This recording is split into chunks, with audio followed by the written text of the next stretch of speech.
वस्सलातु वस्सलामु अला सय्यिदिल अंबिया'i वल मुरसलीन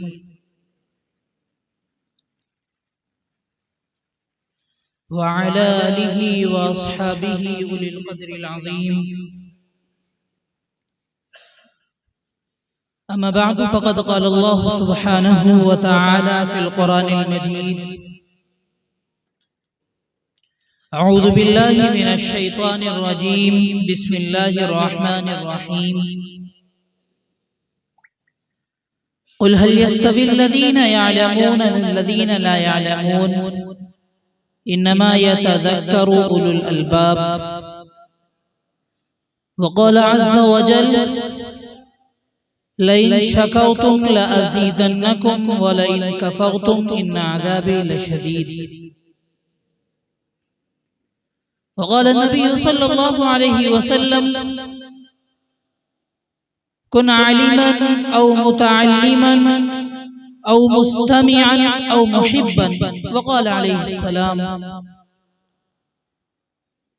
खैरुकुम मन तअल्लमल क़ुरआन व अल्लमह। वक़ाल अलैहिस्सलाम तलबुल इल्मि फरीज़तुन अला कुल्लि मुस्लिमिन। वक़ाल अलैहिस्सलाम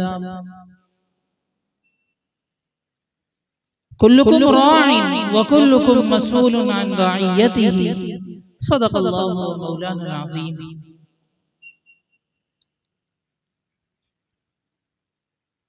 सदाए इश्क हूँ नजरानाए दिल लेके आया हूँ। सदाए इश्क हूँ नजरानाए दिल लेके आया हूँ। यही एक चीज थी लाने के काबिल लेके आया हूँ। ज़े जज़्बो कशिश ये होश तक बाकी नहीं मुझको। ज़े जज़्बो कशिश ये होश तक बाकी नहीं मुझको। मुझे दिल लेके आया है कि मैं दिल लेके आया हूँ। मेरे अजीज हम छोटे बड़े भाइयों, बुजुर्गों और करीब दूर के तमाम सामिईन किराम,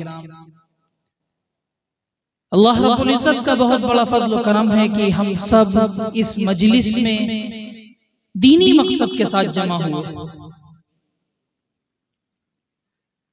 मैं शुक्रगुजार हूँ हम सब के मुशफ़िक़ व मुरब्बी करम फरमा आली जनाब क़ारी सलाहुद्दीन साहब का कि आपने मुझ नाचीज़ को इस काबिल समझा कि मदऊ किया, न सिर्फ मदऊ किया बल्कि अपनी गुफ्तगू करने का भी मौका फराहम किया। मैं दिल की गहराइयों से आपका शुक्रिया अदा करता हूँ। मेरे भाइयों, मुझे हुक्म हुआ है कि उन्वान से मुताल्लिक़ मैं चंद गुजारिशात आप हज़रात के सामने पेश करूँ।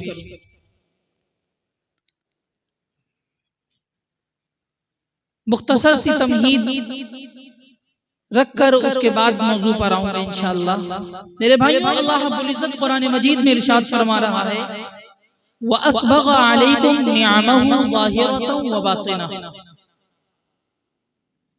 अल्लाह फरमाता है हमने तुमको बहुत सारी नेमतें अता की, तुम पर बहुत सारे एहसानात किए हैं, बहुत सारी नेमतों से तुमको नवाजा है। मेरे भाई, अल्लाह रब्बुल इज़्ज़त अपने एहसानात को जतलाता नहीं, गिनाता नहीं, लेकिन यहाँ पर गिना रहा है हमने तुम पर बहुत सारे एहसानात किए हैं, तुमको बहुत सारी नेमतों से नवाजा है। कुछ नेमतें ऐसी हैं जिनको तुम जानते हो और कुछ नेमतें ऐसी हैं जिनको तुम नहीं जानते हो। वो पोशीदा है, तुम्हारी नजरों से ओझल है,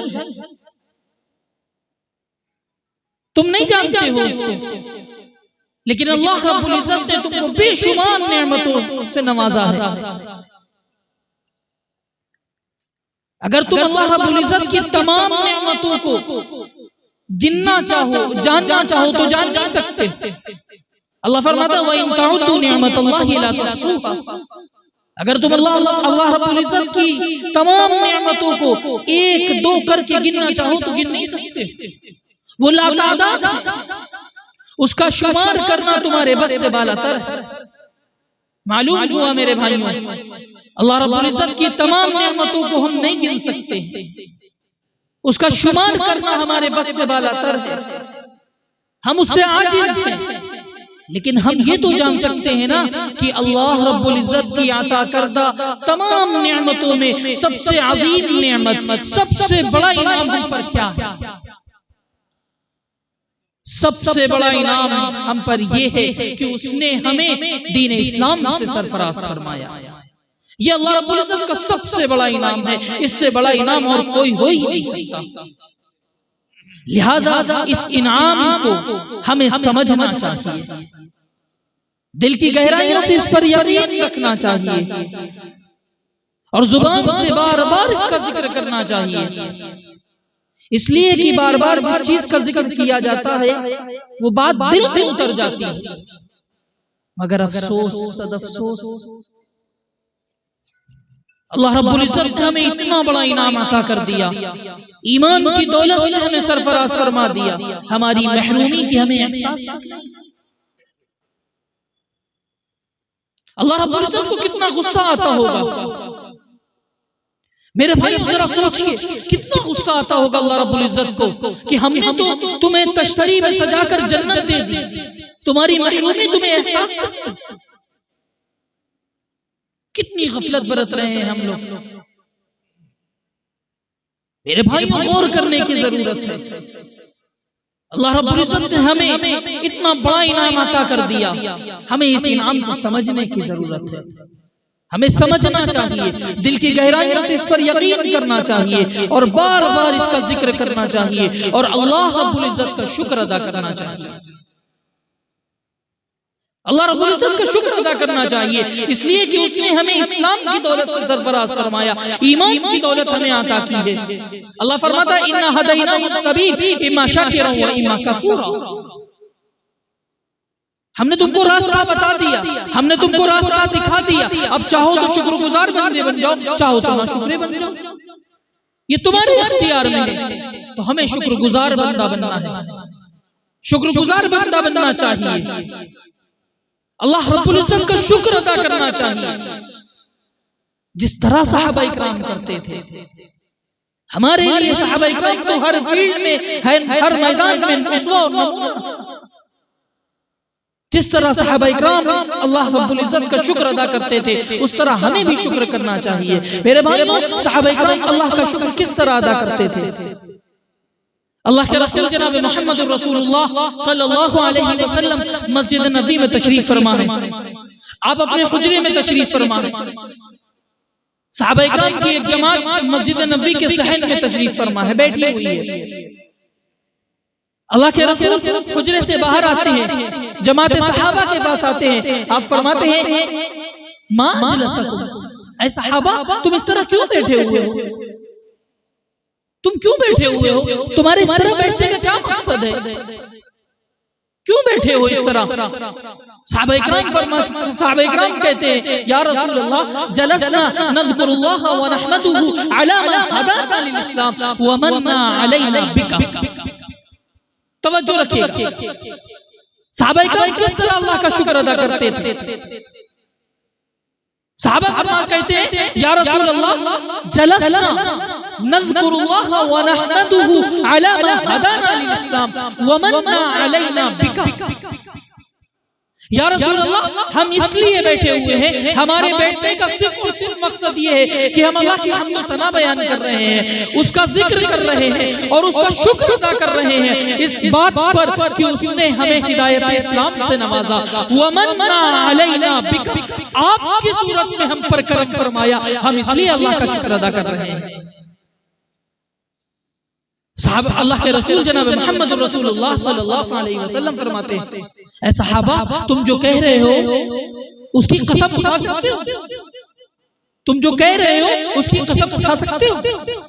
सहाबा इकराम फौरन कसम उठाकर कहते हैं खुदा की कसम या रसूलल्लाह हम सिर्फ इसलिए बैठे हैं कि हम अल्लाह की हम्द व सना बयान कर रहे हैं, उसका जिक्र कर रहे हैं और उसका शुक्र अदा कर रहे हैं इस बात पर कि उसने हमें हिदायत इस्लाम से नवाजा और आपकी सूरत में हम पर करम फरमाया। अल्लाह के रसूल जनाब मोहम्मद रसूलुल्लाह सल्लल्लाहु अलैहि वसल्लम फरमाते हैं ऐ सहाबा मुझे तुम्हारे कौल की सदाकत पर कोई शक नहीं था, बल्कि माजरा कुछ और था। अतानी जिब्रील, मेरे पास जिब्रील आए, फ़अख़बरनी अन्नल्लाह युबाही बिकुमुल मलाइका, जिब्रील ने आकर मुझे बताया, जिब्रील ने आकर मुझे खबर दी, जिब्रील ने आकर मुझे बताया, ऐ सहाबा तुम्हारे इस तरह बैठने की वजह से अल्लाह रब्बुल इज्जत फरिश्तों के दरमियान फख्र कर रहा है और ये कह रहा है कितने कदरदान हैं, इतने कदरदान हैं, मैंने इनको एक नेमत अता की, आज भी बैठे उसका शुक्र अदा कर रहे हैं। मेरे भाई सहाबा इकराम इस तरह अल्लाह का शुक्र अदा करते थे, हमें भी अल्लाह रब्बुल इज्जत का शुक्र अदा करना चाहिए। उसने हमें इस्लाम की दौलत से सरफराज फरमाया और शुक्र अदा करने के लिए मेरे भाइयों इल्म की जरूरत सबसे पहले।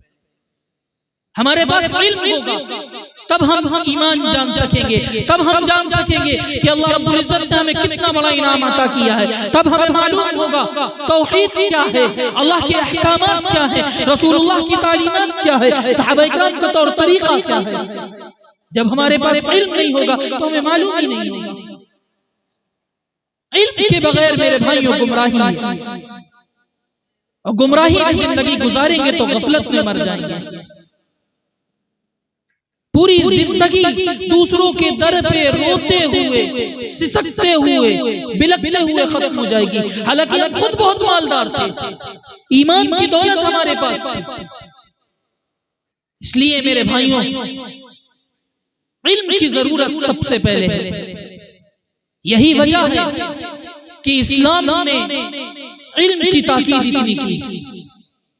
इस्लाम वाहिद मजहब है जिसकी इब्तिदा, जिसकी शुरुआत भी इल्म से हुई। आप तमाम मज़ाहिब का जायजा ले लीजिए, तमाम मज़ाहिब को पढ़ लीजिए, किसी भी मजहब की शुरुआत इल्म से नहीं हुई। इस्लाम वाहिद मजहब है जिसकी शुरुआत इल्म से हुई। आप क्रिश्चियन को पढ़ लीजिए, यहूदियों को पढ़ लीजिए, ईसाइयों को पढ़ लीजिए, हिंदू को पढ़ लीजिए, किसी भी मजहब की शुरुआत इल्म से नहीं हुई। इस्लाम वाहिद मजहब है जिसकी शुरुआत इल्म से हुई। हमारे आका व मौला जनाब मुहम्मदुर रसूलुल्लाह सल्लल्लाहु अलैहि वसल्लम के पास पहली वही जो आई, पहला पैगाम जो आया वो किस हवाले से? तौहीद के हवाले से था, अल्लाह को एक मानने के हवाले से था, जन्नत और जहन्नम के हवाले से था, नमाज रोजा ज़कात की अहमियत के हवाले से था। नहीं नहीं मेरे भाइयों, पहला पैगाम जो आया, पहली वही जो आई वो इल्म के हवाले से आई। अल्लाह के रसूल जनाब मुहम्मद रसूलुल्लाह सल्लल्लाहु अलैहि वसल्लम के पास जिब्रील अलैहिस्सलाम जो पहला पैगाम लेकर आए वो ये था, इक़रा बिस्मि रब्बिकल लज़ी खलक़, खलक़ल इंसान मिन अलक़, इक़रा व रब्बुकल अकरम अल्लज़ी अल्लम बिल क़लम, अल्लमल इंसान मा लम यअलम। ये सूरह अलग की 5 आयतें हैं। इसमें 3 मरतबा इल्म का तज़किरा है, 2 मरतबा पढ़ने का तज़किरा है, 1 मरतबा लिखने का जिक्र है। अल्लाह फरमाता है इक़रा बिस्मि रब्बिकल लज़ी खलक़, ऐ नबी पढ़िए आप अपने रब के नाम से जिसने सबको पैदा किया। खलक़ल इंसान मिन अलक़, वो अल्लाह जिसने जमे हुए खून से इंसान को पैदा किया। इक़रा व रब्बुकल अकरम, ऐ नबी पढ़िए आपका रब बड़ा करीम है। अल्लज़ी अल्लम बिल क़लम, वो अल्लाह जिसने कलम के जरिए से इंसान को इल्म सिखाया। अल्लमल इंसान मा लम यअलम, उसने इंसान को वो सिखाया जो नहीं जानते थे। मेरे भाइयों जरा सोचो तो सही, अल्लाह रब्बुल इज्जत पढ़ने लिखने को इतनी ताकीद कर रहा है और हम मुसलमान जाहिल। कितना गुस्सा आता होगा अल्लाह रब्बुल इज्जत को, हमने तुमको इतनी ताकीद की इल्म हासिल करने के लिए, जगह जगह ताकीद की और तुम जाहिल रह गए। कल क़यामत के दिन अल्लाह रब्बुल इज्जत हमें यूं ही छोड़ देंगे, हमें छोड़ देंगे कि हमने तुमको इतनी ताकीद की और तुम जाहिल रह गए। अच्छा ठीक है, हमारे बड़ों ने हमारी फिक्र नहीं की, वक्त रहते हमें नहीं सिखाया, हमें नहीं पढ़ाया, कम से कम हम तो अपने छोटों की फिक्र करें, हम तो उनको सिखाएं, हम तो उनको दीन का बुनियादी इल्म सिखाएं। ये क्या तरीका है कि हम नहीं पढ़ सके, हमें नहीं आता? मेरे भाइयों सबसे पहले तो खुद पढ़ाइए। किसी वजह से आप नहीं पढ़ा सकते हैं तो उनको ऐसे मदरसे में दाखिल करवाइए, ऐसे मकतब में दाखिल करवाइए। आपके पास तो ये क़ारी सलाहुद्दीन साहब का मदरसा मौजूद है, आप खुशकिस्मत हैं। अपने बच्चों को दाखिल करवाइए, ऐसे मदरसों में दाखिल करवाइए। मेरे भाइयों, सख्त वईद है रसूलुल्लाह सल्लल्लाहु अलैहि वसल्लम की। किसी आलिम या मुफ्ती का कौल नहीं है, बल्कि खुद आका फरमाते। कौन फरमा रहा है? वो सुबह रबी की सहर का उजाला। कौन फरमा रहा है? वो सुबह रबी की सहर का उजाला, वो जिसको बहार ने सदियों में पाला, जिसे हक ने खुद आप साचे में डाला, वो जिसने अंधेरों से हमको निकाला, वो बरकत का पर्दो, वो रहमत का झाला, वो आदम ता ईसा सभी का हवाला। फलक चांद सूरज सितारे गवाह हैं, ज़मीं के हसी सब नज़ारे गवाह हैं। वो आया है जिसने जहां को संभाला, हुस्न की नज़ाकत उमंगों की माला। वो हर पूरी बशरी से बेहतर व बाला, जो समझे तो कोई उसे खुश वाला। वो हर मौजूदे में नबियों से आला, वो तक़वे में अहसन में सबसे निराला। वो आदम ने अपनी निगाहों में देखा, वो आदम ने अपनी निगाहों में देखा, वो तख्लीक कुदरत की बाहों में देखा। वो इज्जत में अव्वल, वो अज़मत में अव्वल, वो शौकत में अव्वल, वो रिफ़अत में अव्वल, वो इफ़्फ़त में अव्वल, वो चाहत में अव्वल, वो कुदरत में अव्वल। वो यूसुफ से पहले, वो सालेह से पहले, वो यहया से पहले, वो तौहीद रब की सुनाने है आया, वो उम्मत को सीने लगाने है आया। वो आबाद करने जहान आ गया है, वो सबकी खुशी का सामान आ गया है। वो कौन आया? वो किसरा की फिक्रे गिरे जा रहे हैं, यहूदी भी देखो मरे जा रहे हैं, मसीही भी मातम करे जा रहे हैं। जमाले मअल्ला कमाले ताला, निगाहों की ठंडक नबूवत का ताला। वो मकसूद कौनो मकान आ गया है, हिरा से वसूए फरार आ गया है, रिवायत बताने हसन आ गया है, खुदा का ज़मीन पर बयान आ गया है। वो सारे का सारा कुरान आ गया है, वो सारे का सारा कुरान आ गया। आका फरमा रहे हैं, कौन आका? आका फरमाते सख्त वईद है मेरे भाइयों, तवज्जो रखिएगा। आका फरमाते कुल्लुकुम राइन व कुल्लुकुम मसऊलुन अन रइयतिही। तुम सब जिम्मेदार हो, तुम सब जिम्मेदार हो। जो भी तुम्हारी मातहती में है, जो भी तुम्हारी परवरिश में है, जो भी तुम्हारी मातहती में है, तुम उन सब की सही तालीम और तरबियत के जिम्मेदार हो। कल क़यामत के दिन तुम्हारी पकड़ होगी। तुम्हारे छोटे, तुम्हारे नौकर, तुम्हारे खादिम, तुम्हारे बच्चे, तुम्हारे अयाल, जो भी तुम्हारी मातहती में है, तुम उन सब की सही तालीम और तरबियत के जिम्मेदार। अगर तुमने उनको दीन का बुनियादी इल्म नहीं सिखाया, वक्त रहते उनकी सही तालीम तरबियत की फिक्र नहीं की, कल क़यामत के दिन अल्लाह रब्बुल इज्जत पकड़ करेगा, बच नहीं पाओगे। तुम्हारे बड़ों ने अगर तुम्हारी फिक्र नहीं की, वक्त रहते तुम्हें नहीं पढ़ाया, तो उनकी पकड़ होगी। तुमने अपने बच्चों को अगर नहीं पढ़ाया, तो मेरे भाइयों तुम्हारी पकड़ होगी। अपने बच्चों को असली उलूम भी हासिल करवाइए। मैं नफी नहीं कर रहा, लेकिन मेरे भाइयों अपने बच्चों को दीन का बुनियादी इल्म भी सिखलाइए, उनकी सही तालीम और तरबियत की फिक्र कीजिए। रसूलुल्लाह का इरशाद है, तलबुल इल्मी फरीज़तुन अला कुल्ली मुस्लिमिन। इल्म का तलब करना, इल्म का हासिल करना हर मुसलमान पर फर्ज। दीन का बुनियादी इल्म का हासिल करना आप पर फर्ज। असली उलूम भी हासिल करवाइए, अपने बच्चों को अच्छे स्कूल में दाखिल करवाइए, उनको डॉक्टर बनवाइए, इंजीनियर बनवाइए, साइंसदान बनवाइए, IAS बनवाइए, PCS बनवाइए, लेकिन साथ में उनको दीन का बुनियादी इल्म सिखलाइए। उनको ऐसे मदरसों में, अपने मकतबों में दाखिल करवाइए जहां उनको दीन का बुनियादी इल्म भी सिखलाया जाए। मेरे भाइयों, मैं ऐसे उलूम की नफी नहीं कर रहा, उनको असली उलूम भी हासिल करवाइए। अल्लाह फरमाता है, तवज्जो रखिएगा, अल्लाह फरमाता है, हुवल्लज़ी 28वें बारे में अल्लाह रब्बुल इज्जत इरशाद फरमाता है, हुवल्लज़ी बअस फिल उम्मिय्यीना रसूला। हुवल्लज़ी बअस फिल उम्मिय्यीना रसूला, वो अल्लाह जिसने अनपढ़ों के दरमियान अपना रसूल भेजा। 28वें बारे की आयत है, वो अल्लाह जिसने अनपढ़ों के दरमियान अपना रसूल भेजा। गोया अल्लाह रब्बुल इज्जत मक्का वालों को अनपढ़ करार दे रहे हैं कि वहां अपना रसूल भेजा। यहां पर अहले नजर हजरात तशरीफ फरमा है, मैं उनके हवाले एक बात रख रहा हूं। मक्का वाले जब बीमार होते थे तो अपना इलाज तो करते होंगे ना कि नहीं? अपना इलाज तो करते होंगे। उस वक्त जो भी तरीके राइज थे, हर्बल का तरीका, जड़ी बूटियों का तरीका, जो भी तरीके राइज थे, तो अपना इलाज तो करते होंगे।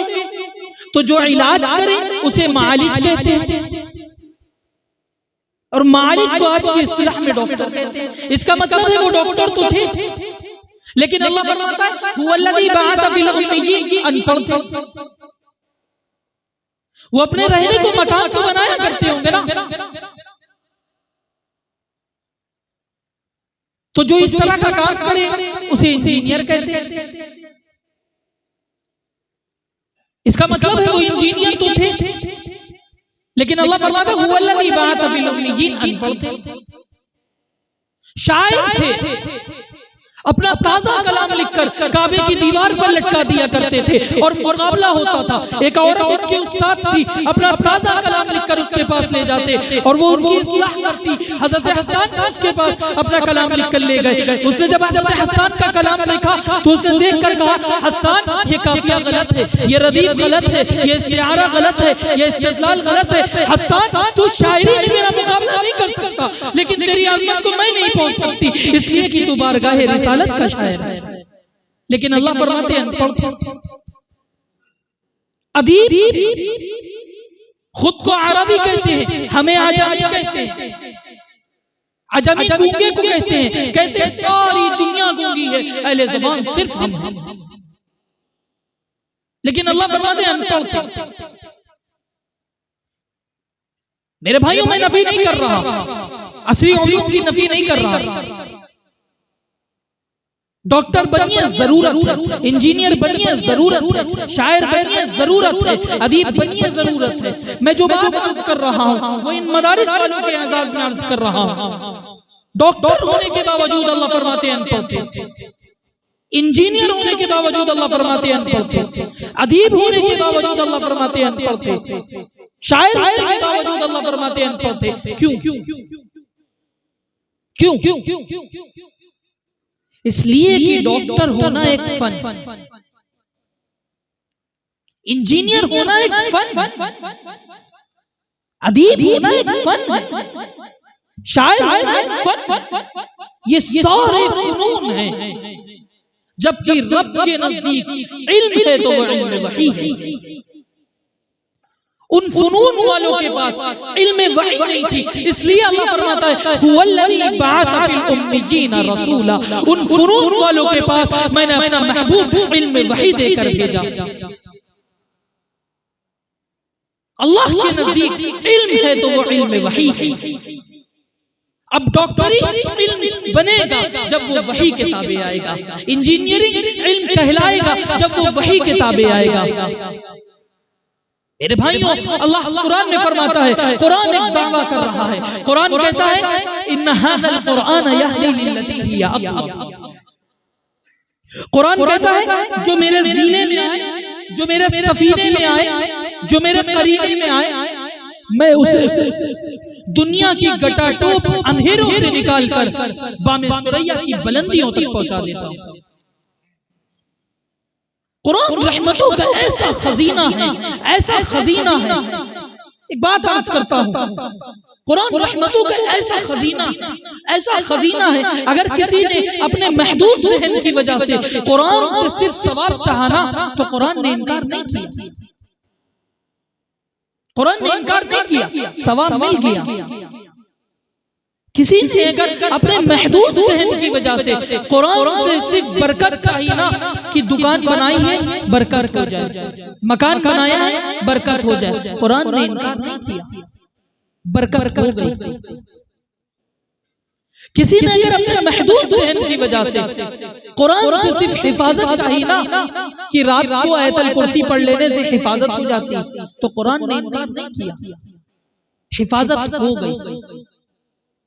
ये जो ज़िन्नत चीजें हैं, जब ये हो जाती हैं तो कुरान जिस मकसद के लिए आया है, जब हम उस मकसद पर आएंगे तो वो पूरा क्यों नहीं होगा? कुरान वो पूरा क्यों नहीं करेगा? अल्लाह वो पूरा क्यों नहीं करेगा? अल्लाह कुरान आया क्यों है? अल्लाह फरमाते हैं हुदल लिन्नास, इसे मैंने इंसानों की हिदायत के लिए भेजा है।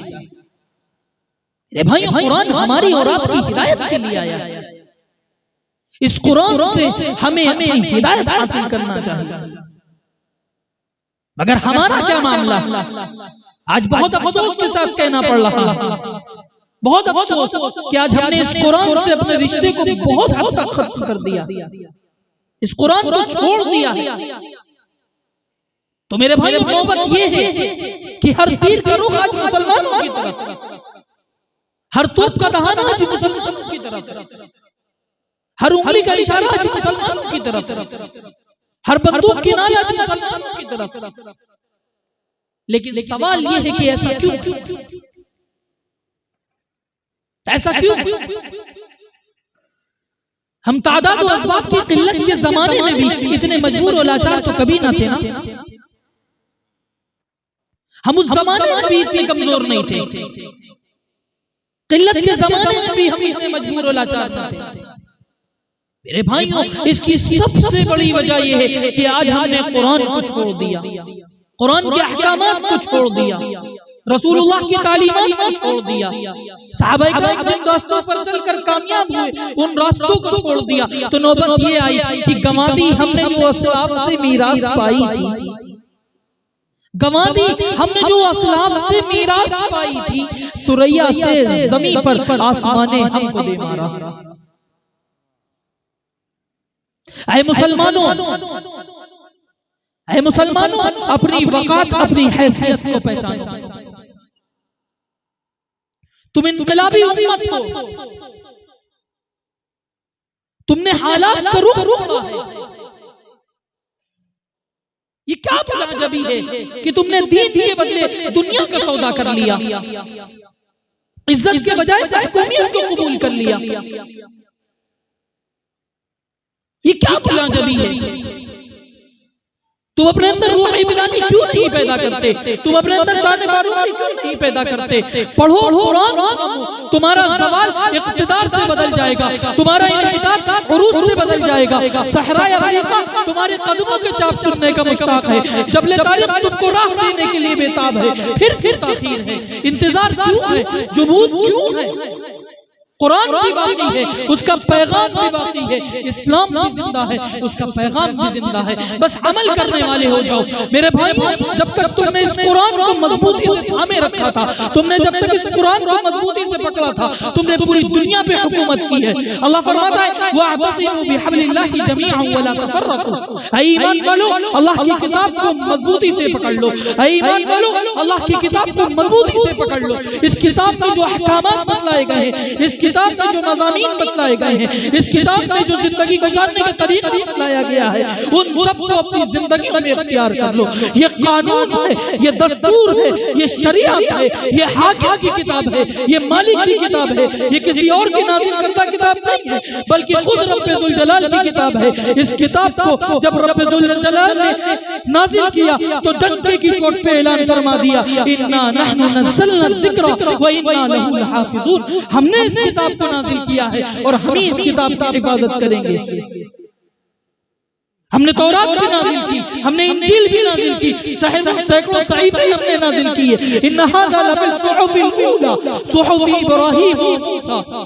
इब्राहीम की किताब खत्म हो गई, मूसा की किताब खत्म हो गई, सैकड़ों सहीफे खत्म हो गए, सारे अंबिया की किताबें खत्म हो गई। लेकिन जब कुरान को हमने नाज़िल किया तो डंके की चोट पे ऐलान फरमा दिया, इन्ना नहनु नज़्ज़लना ज़िक्रा व इन्ना लहू लहाफ़िज़ून। हमने इस किताब को नाज़िल किया है और हम ही इसकी हिफाजत करने वाले हैं।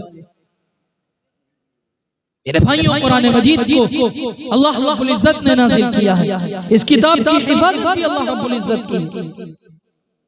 हर दौर में, हर जमाने में कुरान मजीद को खत्म करने की, मिटाने की कोशिशें की गई, लेकिन कोई कामयाब ना हो सका है, न कल क़यामत तक कोई कामयाब हो सकेगा। इसलिए कि अल्लाह रब्बुल इज्जत ने गारंटी ली। मुझे हुक्म था मेरे भाई, बात बहुत लंबी थी, बहुत दूर से आया हुआ हज़रात से बातचीत करने, लेकिन मुझे हुक्म था आधे घंटे का, वो मुकम्मल हुआ। इंशाअल्लाह फिर किसी मौके पर तवील गुफ्तगू की जाएगी। अल्लाह रब्बुल इज्जत से दुआ है, अल्लाह रब्बुल इज्जत इस इदारे को कायम और दायम रखे। इस इदारे से जो बच्चे पढ़ रहे हैं, जिन्होंने आज तालीमी मुजाहिरा पेश किया, अल्लाह रब्बुल इज्जत उन सबका मुस्तकबिल रोशन और शानदार करे। जो इदारे में काम कर रहे हैं, जो खिदमत अंजाम दे रहे हैं, अल्लाह रब्बुल इज्जत उन सब की उम्र में बरकत दे और उनको इस्तिकामत दे। अल्लाह रब्बुल इज्जत कहने सुनने से ज्यादा अमल की तौफीक अता फरमाए। वाखिर दावाना अल्हम्दुलिल्लाहि रब्बिल आलमीन।